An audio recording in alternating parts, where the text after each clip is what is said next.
Julia. Aujourd'hui, je vous prépare un de mes plats de pâtes favoris, mais aussi le plus simple et un des plus populaires en Italie, le spaghetti aglio e olio. Il y a des fois où, je ne sais pas pourquoi, j'ai une rage. J'ai une rage comme j'en ai peu souvent pour un plat. Et cette rage-là s'appelle le spaghetti aglio e olio. Heureusement pour moi et heureusement pour vous bientôt, c'est un des plats de pâtes les plus faciles à faire, qui prend le moins d'ingrédients. Donc, c'est important de bien choisir ces ingrédients, mais qui est aussi le plus satisfaisant. C'est un grand repas dépanneur. Toute la famille aime vraiment ce petit plat. Pour commencer, en fait, là, on va faire ce qu'on va appeler la sauce en même temps que je fais cuire mes pâtes. Donc, j'ai parti de l'eau à bouillir ici. Là, je vous rassure tout de suite, ça, c'est pas mon plat. Pour le spaghetti, c'est ma cocotte. Je suis en train de cuisiner. Je cuisine pas juste pour vous, là. Je cuisine pour la famille, des fois aussi. Je suis en train de faire un ragoût de boulettes québécois. Pour les Français plus européens, je vous montrerai un jour, mais c'est quand même une recette assez compliquée, très hivernale, la prochaine fois. Pendant que mes spaghettis cuisent, je peux tout de suite partir le processus de la sauce.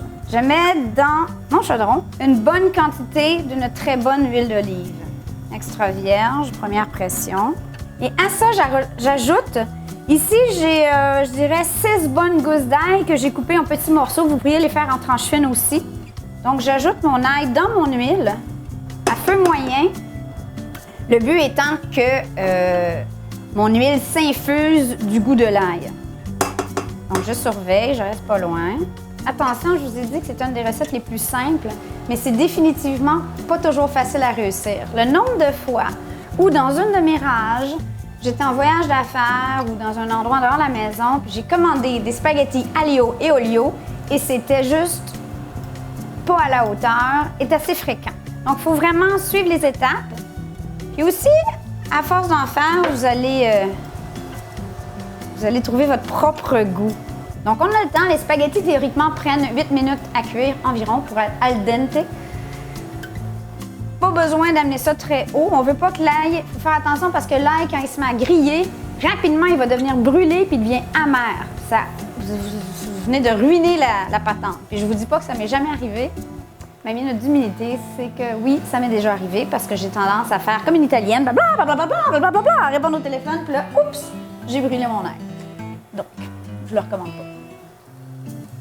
Maintenant, je vais ajouter ce qui a l'air d'environ une demi-cuillerée à thé de flocons de chili ou de piment broyé, dépendamment du niveau d'épicé que vous aimez dans votre cuisine. Oups, là, on va y aller mollo, sinon les enfants vont me dire « Maman! C'est trop épicé! » Encore là, le chili va infuser l'ail. OK, là, c'est ici qu'il faut commencer à surveiller. Regardez bien, là, ça bouillonne. On commence à arriver tout près du moment où il faut ralentir ça. Et à ce stade-ci, ce que je vous recommande, vous allez prendre une petite quantité d'eau de cuisson de vos spaghettis de côté tout de suite. Parce que la pire affaire que vous pourriez faire en ce moment, c'est égoutter vos spaghettis puis oublier de garder de l'eau de cuisson qui coule à terre en ce moment. Ça paraît pas. Ce que je vais faire à ce stade-ci, c'est que je vais ajouter un petit peu d'eau de cuisson qui va arrêter ou ralentir le processus, puis qui va aussi permettre d'absorber aux pâtes, de tout absorber ce goût-là dès qu'elles vont être prêtes. Donc, je goûte. Pas encore. Est-ce qu'on essaie de les lancer au plafond? On tente-tu? On essaie-tu? Apparemment, quand ça colle, c'est prêt. C'est pas prêt. Ce que je ferais pas pour la télé. Maintenant, mes pâtes sont prêtes à être égouttées. N'oubliez pas de garder de l'eau des pâtes si vous ne l'avez pas déjà fait. Et là, je prends carrément mes spaghettis. Ne jamais que je vous vois parce que je vais faire ma maman italienne et je vous fouette. Rincez vos spaghettis. Hyper important.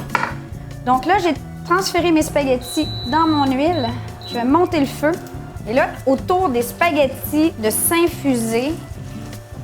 Alors, si c'est pour un rendez-vous en amoureux, je vous conseille d'en manger tous les deux. Parce que ça se pourrait que vous sentiez l'ail après. Voilà. Je ferme le feu dès que tout est absorbé. J'ajoute une bonne pincée de fleur de sel. Dépendamment combien de parmesan vous allez mettre. J'ajoute du persil que j'ai pré-haché donc en l'équivalent d'une petite botte de persil, et du poivre du moulin. Un petit peu, ça c'est pas obligatoire. Alors avant de passer à table, c'est le rôle de la maman et de la chef de goûter. Une petite touche de sel de plus. Moi je mettrai un petit peu de poivre encore.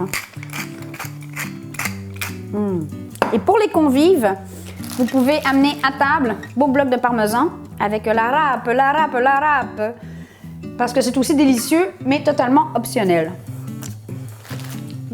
Alors voilà, grazie mille!